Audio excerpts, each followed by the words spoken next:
Welcome to the Swedish Disc Golf National Tour, the fourth and final stop of the year. We are at beautiful Eastern Meadows Disc Golf course and just outside of Norrköping, Sweden, and we are going to see the third and final round of the MPO action. My name is Simon, and with me today we have Elias Luukkonen and Rickard. Welcome, guys. Thank you. Thank you. Nice to be here. Are you excited about this event? Of course. It's a beautiful course and very ambitious project. What do you say, Elias? Yeah, definitely a course that has a lot of potential, a lot of variety, and it's cool to see that they're putting a lot of effort into a single course like this. Yes, indeed, I agree, and it has been a course that has been developing over a few years now, and now I think it's as beautiful as it ever has been, and you guys are going to follow us to see what's going on out there. So maybe we can jump in to see the leaderboard for the second round, so we can see what we are looking at in the round to come here. All right, so who do I have at the top here, Elias? Well, that would be myself right now, shooting back-to-back 7-unders, and I've been playing good, but not great enough to really hold off Gustav, who he shot 6-under in round 1 and 7-under in round 2. And we have a bit of a cushion on the rest of the field, so it's likely looking like a two-man race. And the two of you will be joined on the lead card by Simon Kappling and Arvid Hansson. Yes, but first off here, Elias himself. Yeah, of course, rating has dropped a little bit in this season, and Gustav Dahlén, he's one of the main guys, I feel like, on the Swedish tours, always playing very well in these local Swedish events. Great putter especially, pretty accurate with forehand, and backhand, depending on the day, can be great or sometimes not as amazing. And here we have Arvid Hansson with a current rating of 957 and 26-year-old from Jönköping. And the last one on the cards is Simon Kappling, 991 rated, now living in Gothenburg, Sweden, but originally he's from Linköping, not far from this venue actually. So he's probably played this course a few times at least. What do you think about this opening hole, Elias? Yeah, hole number 1, it's honestly it's a pretty simple hole. We're playing 100 meters, a little bit uphill, probably playing closer to 115. But for most players, it's gonna be a bit of a lucky shot trying to get through the right side of woods. So basically you're throwing something stable, a little bit right of the basket, hopefully crashing through the trees. That's what I'm trying to do here with an overstable fairway driver. Yeah, and next up is Gustav, and you can also see some of the maintenance going on here, getting some new fresh fairways for future events as well. Gustav, known for a big arm, and as you said, also great putting, so that's not out of his range. And how is Arvid as a player, Elias? I haven't seen him play. He's very much a smooth backhand guy. He's got some great putting skills, and wow, that's incredible drive of the tee. What a start.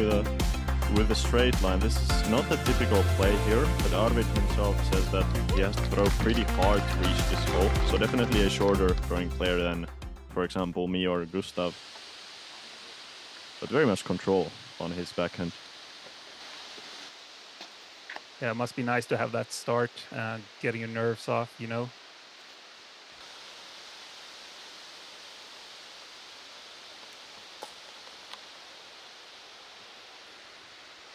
Simon as well going for the straight line. You know, I feel like that's an easy mistake to make on this hole as you're going pretty far uphill. It's easy to leave it a little bit short.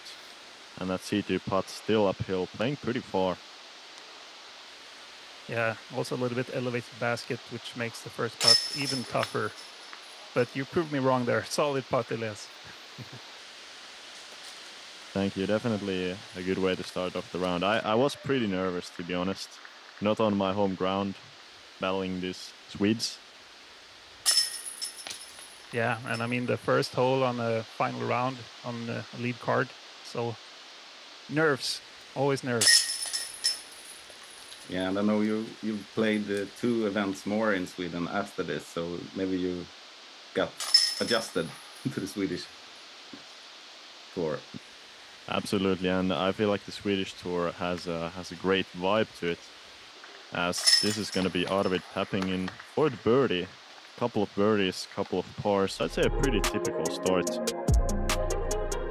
And moving on to hole number 2, another hole that you would like to birdie. A very short par 4 actually, even going quite a bit downhill. Off the tee, you really don't want a lot of distance. You want to throw about a 55-meter pitch hyzer. Just throw your overstable approach disc to the corner. And that's going to leave you with about a 70-meter downhill touchy forehand shot for most players. So 2 touch shots, first backhand hyzer, then a forehand flat to fade.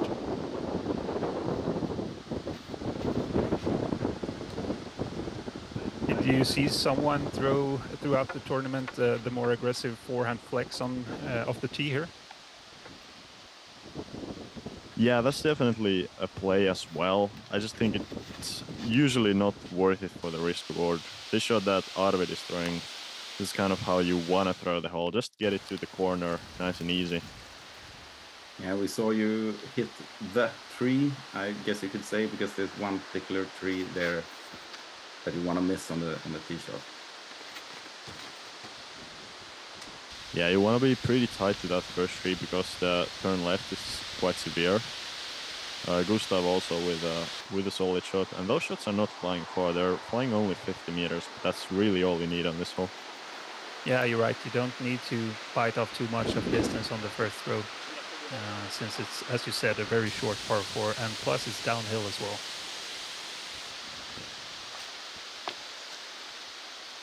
So I have a bad angle here. I'm just trying to put it very high and turning around the corner. I was actually able to throw a good shot. I have pretty much just a jump up to the basket from there.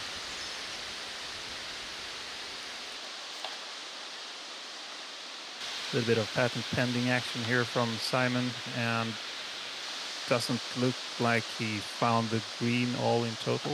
We'll see where he ended up.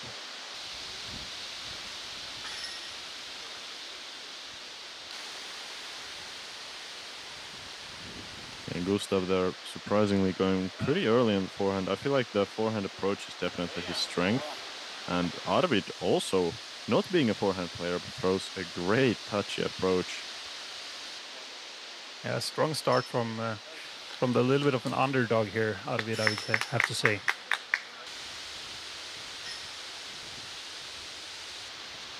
Yeah, absolutely. And this is me trying to just lay up under the basket. Hopefully avoid going long, which that is the most terrible mistake you can do on the approach. There's nothing as far as risks short of the basket, and I'm going to be putting for bogey from a spot that is not an easy putt at all. So pretty bad mistake. Are you still inside the circle, you'd say? I think I'm just 9.5 meters away. So it's makeable, but not an easy putt, going a little bit uphill. Oh. Almost a little bit chain out left side there. Tough hole. Yeah.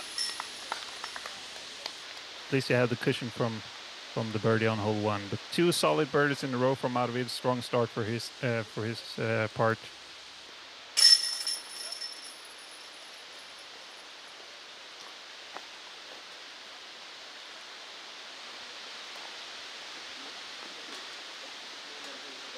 Just tapping in some last putts here, and then we're heading into hole 3.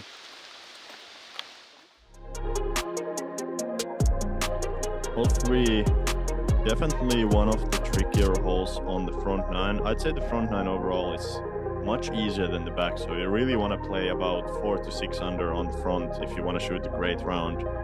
But 109 meters, once again, well uphill. You want to throw something flat, pretty high, either flat or with a slight hyzer. Ideally an overstable driver that will finish hard left at the very end. It's pretty hard to park this hole, and even the inside circle putts are very tricky with the elevated baskets. And I suppose we will see a lot more distance drivers here at this tee. That would be my guess as well. And as you said, Elias, it's quite a tough one because you have to go quite high as well to get the fade, and it's already an uphill shot, so a little bit tricky. I agree with that. Yeah, Arvid, I feel like Arvid shot is a very common one here, being a little bit too straight. Gustav also hunting the cameraman. And that's just that's a good mistake to make, but it's also a mistake that completely takes away the play for birdie. You can't really run it from there. It's a scary green, this one as well. I was seeing 2 out of 3 elevated baskets thus far. But as you say, you rather go too straight and too far than to be short left, because that's the tough one, and that could be bogey. What are you throwing here, Elias? This is the same disc that I threw on hole 1, which is a very overstable fairway driver and pretty inside actually, and that's kind of the way you want to throw it if you can. Being closer to the left side trees is going to be more ideal for getting the fade all the way to the basket, and I'm very happy with my shot. I've been struggling with this hole, and finally I was able to hit the gap and get that nice skip at the end to get to about 6 or 7 meters. So very, very good shot on this hole. Yeah, it was a solid one. You can't be that many circle hits on this one. Maybe we can find some statistics for this hole and see if how many birdies we got here. Do you think you have them, Rickard? Oh yeah. Well, we see Simon do the shorter approach here with what looks like a first round body X. I hope it's not a regular body first run. Then it will be very expensive. There you go, that's a solid shot. I feel like on this hole it's so important to be, you know, you don't even want that 5 meter putt, you want just a 3 meter one. One that Arvid has here is very scary. Much closer than I thought originally. That's gonna be a 3rd birdie in a row. Pretty incredible to start off with 3 birdies on this course, especially hole number 3. This is a very tricky hole.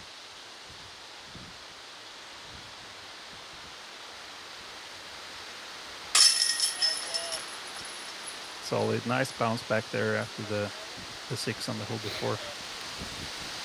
Very good birdie. Looks really windy. Was it a windy day altogether? Absolutely. It's so this round is played on Sunday. We played 1 round on Saturday and 1 round Sunday morning. And this round, Sunday evening, I'd say this was the windiest round that we played. So the wind is already a factor here in the woods, but it's going to be even more of a factor when we get into the back 9, which is going to be mostly open holes.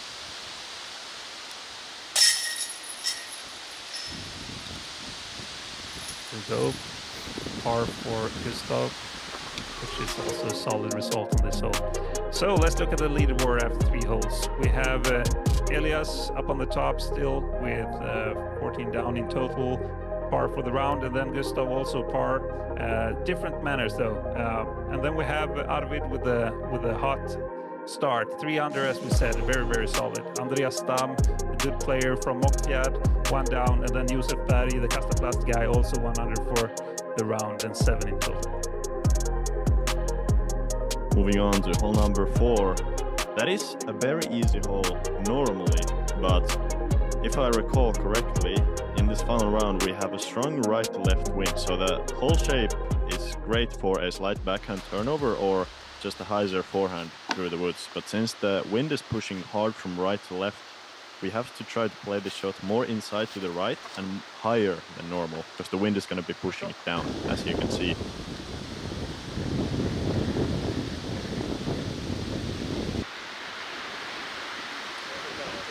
I was just going to say, maybe it plays a little bit better for the forehand than the backhand today, just because of what you just said.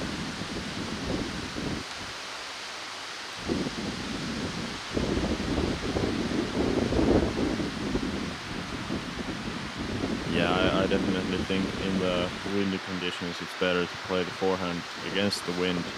I'm throwing a very overstable mid-range here, and even that you can see already on hyzer out of the hand, but still pushing straight. It's just very, very difficult to get the disc inside enough to the right to actually finish all the way right to the basket.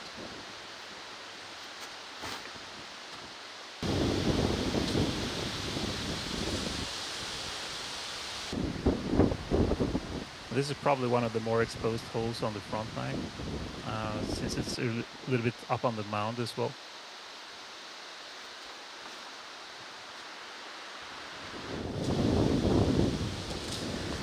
Like Simon being confused for good reason. All of our discs are just getting pushed out there to the left.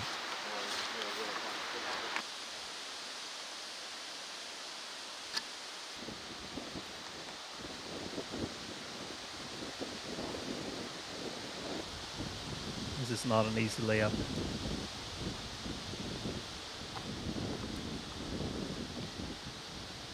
No, definitely not. That's some good angle control there. I love the fact that you put a little bit of anhyzer on it, so the wind would push the flight plate down instead of putting it on a hyzer and getting the lift.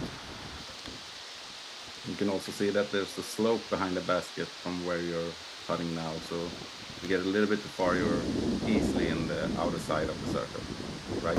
Yeah, and both you, Elias, and Arvid, as we saw, also played with the slope, with the angles of the discs as well, to avoid rollaways, which are easy in this wind as well.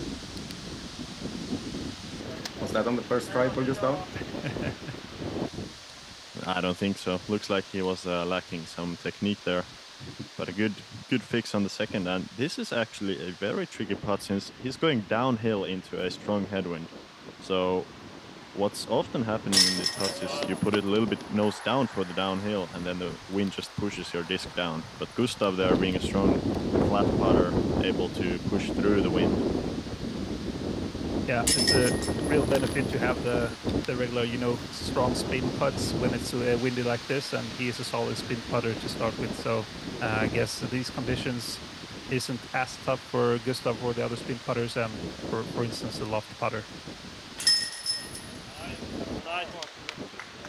Good comeback. Yeah, good bogey save there.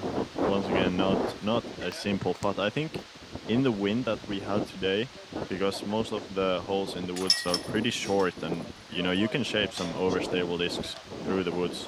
I feel like the wind wasn't as big of a factor for the drives, but on the putting green it's gonna be really tricky today. And moving on here, hole number 5, 103 meters, a little bit uphill, so playing probably 110. It's just a very classic Nordic hole. Just throw your straight fairway driver straight, hopefully hit the hillside about 5 meters short of the basket and make your way up there.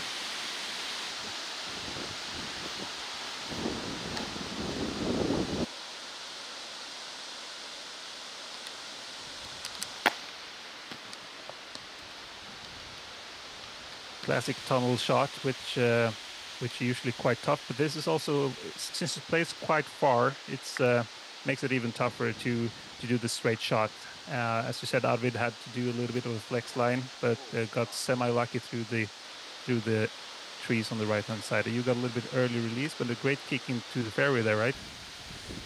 Yeah, I think a little bit might be an understatement. That came out well off the fairway, and that's actually pretty lucky to get to the fairway, so definitely a stroke gain there from the course as Gustav.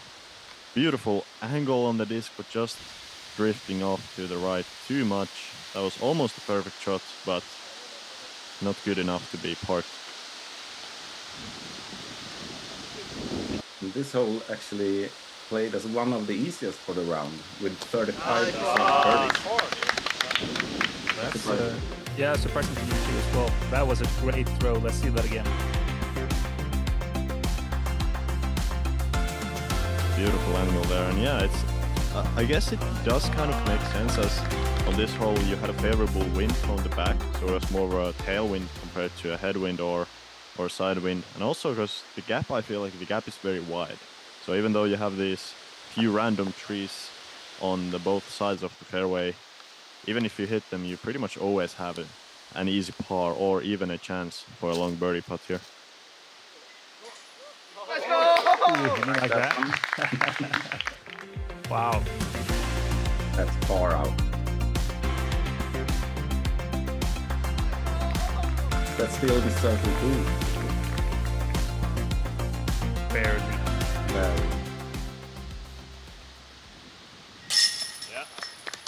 I don't know if you guys have this thing in Sweden, but I feel like many people in Finland that know about Gustav call him the sniper because of those long putts. Just that he has such a flat, hard release. And I feel like he can hit the basket from anywhere inside of 40 meters. Yeah, I agree. I think I've called him laser putter a few times, and I guess that's similar to sniper. So I can see where that comes from. Absolutely. And moving on, hole number 6. Very easy hole for the MPO field. 89 meters. Pretty much nothing in the way besides the first gap of the tee. So the first gap will either make you throw a flat to hyzer forehand around the outside or a straight shot through the thinner gap.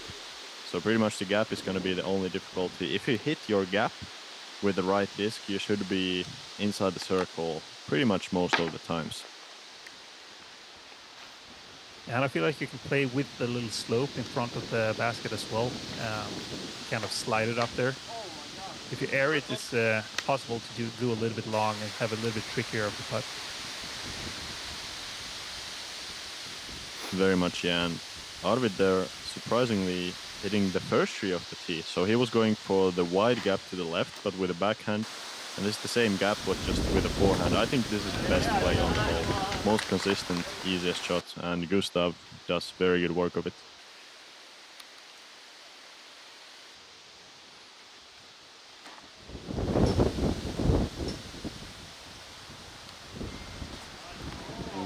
Simon going with a turnover mid-range, I guess. Yeah, probably, yeah.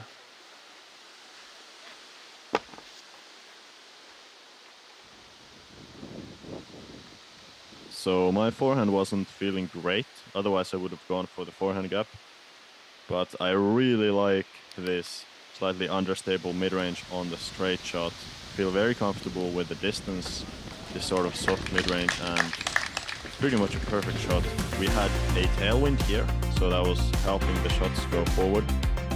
And yeah, just trying to hit that gap pretty straight and slide it up there.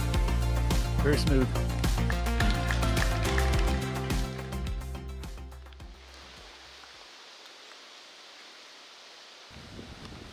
Yeah, I was kind of thinking that hole 6 and the next one, hole 7, was going to be the easiest holes, basically on the course, and maybe they were. I don't remember if you said that the hole 5 we just played was the easiest or one of the easiest, Richard. No, it was one of the easiest. Oh yeah. This hole was actually the second easiest of the day with 44% birdies as well, and the easiest hole, as you said, is the next one, hole 7. All right, so a little bit of a birdie stretch here for the field. And that's enough for Simon to get it in the basket. But he wasn't proud of the putt, you could tell.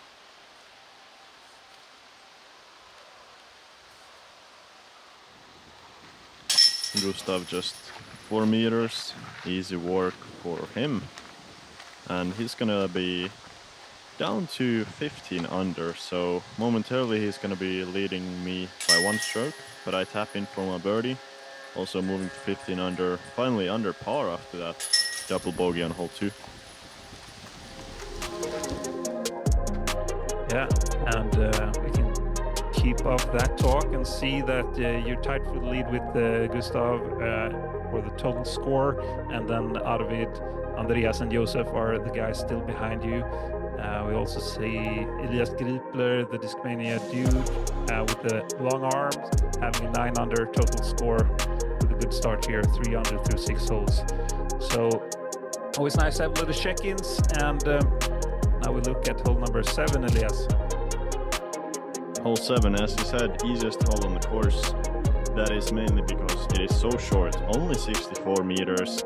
And even though we're going quite severely uphill here, multiple meters uphill, it's just still playing pretty short, and most players are throwing a straight to overstable putter here. You just hit the gap, and if you hit the gap, you're always going to be up there. I'd say the only real danger here is that if you throw it way too hard, you can go sort of over the rock, which leaves you with a difficult putt. But if you throw kind of just a normal powered shot, I think it should be just fine.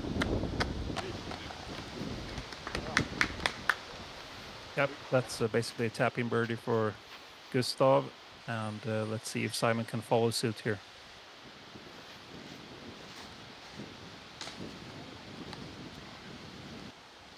That's a tough one to get early release on. Has to scramble for his par now.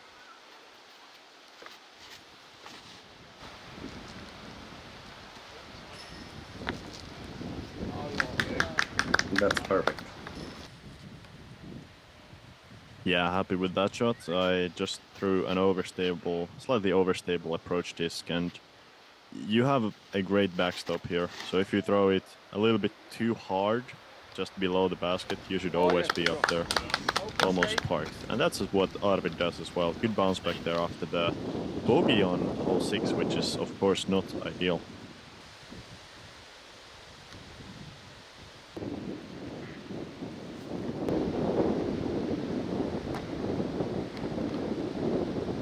Yeah, and Simon looks like he's going to go up and down. Let's see here. Nothing is a given though on these greens when it's windy.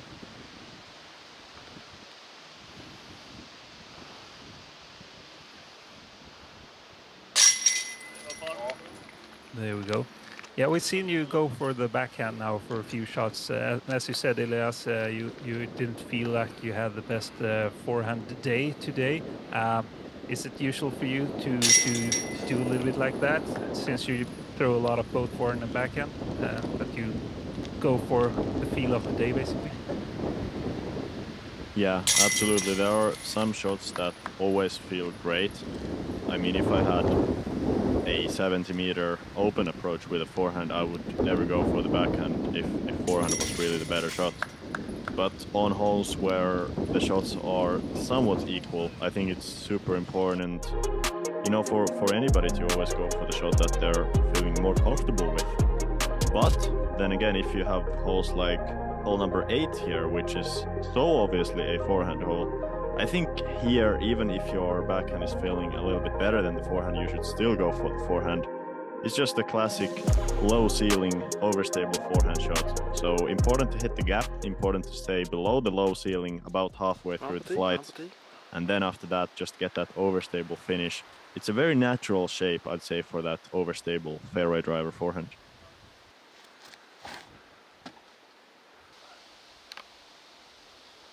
And it's not only a low ceiling, it's also kind of a high floor, if you know what I mean, because it's kind of like a little bit rock formation there that you have to crest before you go into the open before the green.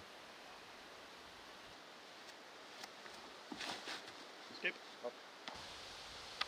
That one actually did not know that was going to happen. But that was good for my case.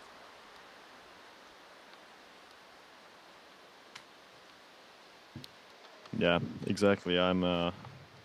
That's very impressive that you were able to predict the shot there. And Arvid still going for the backhand. As I said, he's not a forehand player, only going for the forehand when it's almost necessary. And just showing off how tough this shot shape is for the backhand. Low ceiling and turnover is usually a very tough combination.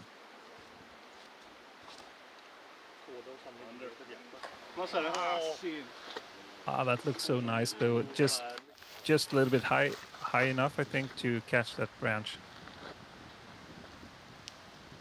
Maybe a little bit too much to the right, actually, because the branch kind of, gets lower at more right as it gets. Okay, let's see if Arvid can get up and down. Looked like he got a pretty favorable line of play from where he was. Yeah. Second shot. definitely had a window to work with.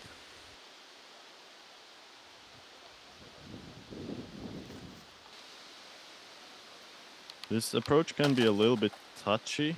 Of course, there's some sort of a backstop, but if you turn it over to the right, you can easily kind of skip and roll down the hill.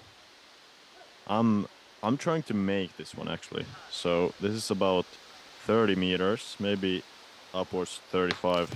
Just got kind of a bad release on it, and luckily for me, it's only 4 or 5 meters away, but that could have been much worse if it hit the rock the wrong way.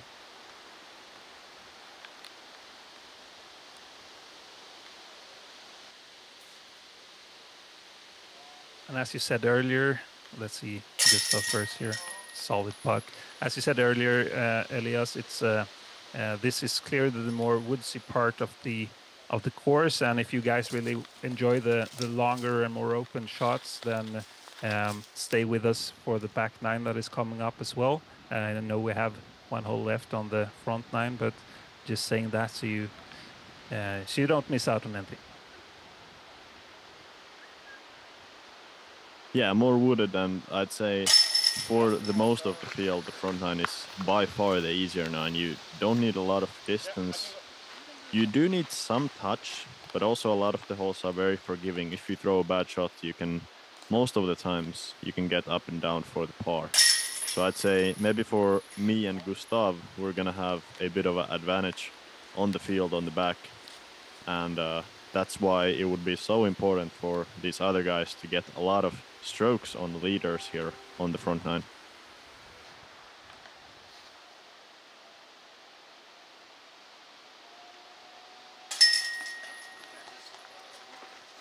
Yeah, and we can see, for instance, Arvid had a great start with 5 birdies on their first 7 holes. That's a really solid for this start for his side. And let's see the last hole on the front nine. Yep, hole 9.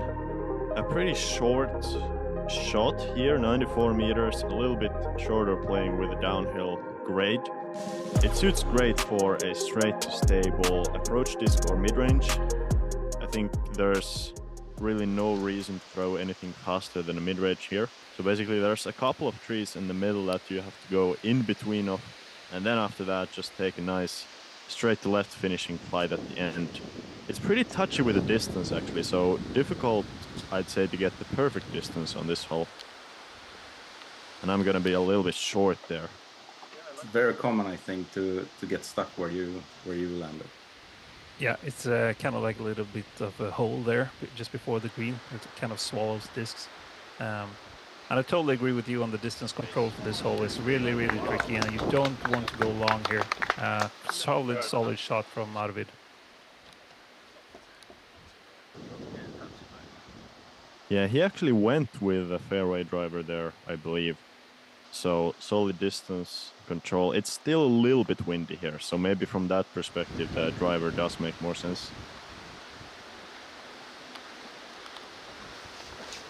And Simon usually has a really solid backhand form, but I can see he's been struggling a little bit here on the front line with their early releases. And hopefully he finds his game.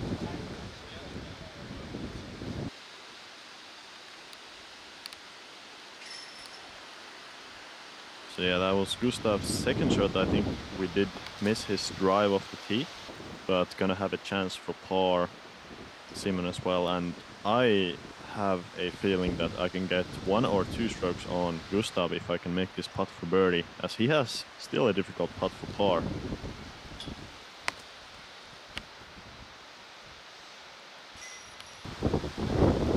Yeah, you went for it. You got a little bit of a backstop at least there, so that's nice.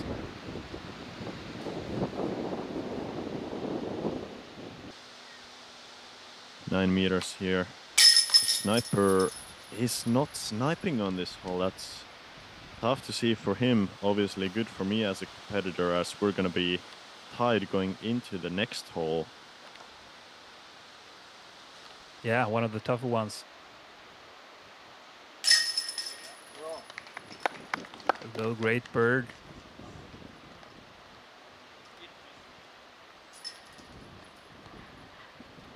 Yeah, with that birdie, Arvid is actually going to be only 3 strokes back off the lead. So still very much making a case to push for that number 1 position in the card and also in the tournament. And a good comebacker for you to save the par. No stress there. And the Rieko finds the basket as well. All right, so what do we see here, Richard? Yeah, we have a split lead, a tied lead with you, Elias, and Gustav Dahlén. And Arvid is back on top with a hot round of -5 after the first half. And yeah, it's going to be an exciting finish, I guess.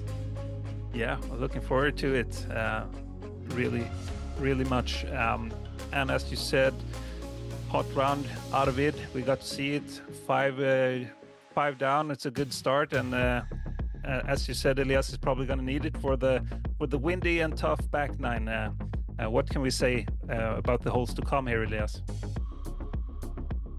Well, windy and tough is a pretty good description, although more on the windy side. The holes in calm day would be pretty simple, but as you know, of course, the wind is blowing very hard. We're gonna see a lot of extremely overstable discs on the back nine, just thrown on flat or hyzer angles. Just try to stay in bounds, and if you can stay in bounds through the entire back nine, you're probably picking up multiple strokes. Looking forward to this, and I hope you guys are too. I can't wait to show you the back nine of this beautiful property. So stay tuned and get back to us. See ya.